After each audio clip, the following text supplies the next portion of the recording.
Today I'll be showing how my brand framework created this brand. So let's start with it. So जो मेरा brand framework है ना, ये 5 initials में divided है. B, R, A, N, and D. And इसी के through मैं हर एक ब्रांड क्रिएट करता हूँ.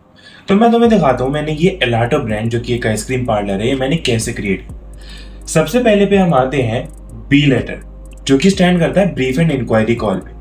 अब इसमें ना जो भी इंपॉर्टेंट क्वेश्चंस होते हैं ब्रांड से रिलेटेड, मैं वो सारे पूछता हूँ कि who are you, why do you exist, why the consumers will prefer you over the competitor, why do you actually matter. वो जितने भी इंपॉर्टेंट क्वेश्चन जो डिस्कवरी फेज में पूछे जाते हैं, साथ ही साथ एक ना क्वेश्चनियर भी मैं भेजता हूँ, क्योंकि ऐसा भी पॉसिबिलिटी होती है कि कुछ चीजें ना मीटिंग में मिस कर दे, तो वो questionnaire as a kind of representable form रहे जिससे हम कभी भी एक्सेस कर सकते हैं और सारी चीजें पता कर सकते हैं. जब बी पार्ट हो जाता है उसके बाद हम आते हैं आर पार्ट पे.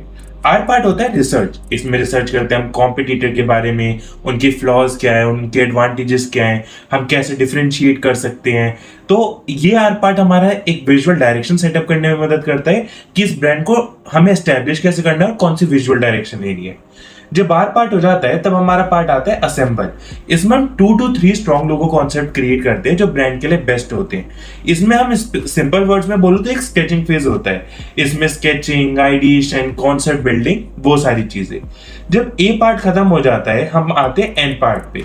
हम उसे रिफाइन करते हैं, क्लाइंट को प्रेजेंट करते हैं, उनसे फीडबैक लेते हैं. जब ये दिखाते हैं तो हम ये दिखाते हैं कि ये कॉम्पिटिटर से बेस्ट क्यों है, ये डिफरेंशिएट कैसे कर रहा है, इसमें रिफाइनमेंट और ये आपके ब्रांड के लिए बेस्ट क्यों है, सारी चीज का मीनिंग दिखाना. जब एंड पार्ट हो जाता है उसमें लाइक हमें फीडबैक मिल जाता है, तब हमारा पार्ट आता है D.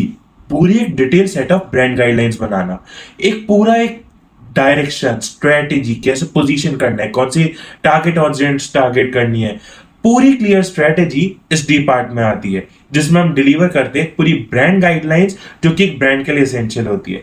And this is how हमारा जो ब्रांड फ्रेमवर्क होता है हमने उसके थ्रू क्रिएट करा एलाटो. पूरी पैकेजिंग से रिलेटेड, बिलबोर्ड डिजाइन, एवरीथिंग वो हम इस ब्रांड फ्रेमवर्क के थ्रू डिजाइन करते हैं. सो या that's what I help founders build a brand that builds emotions.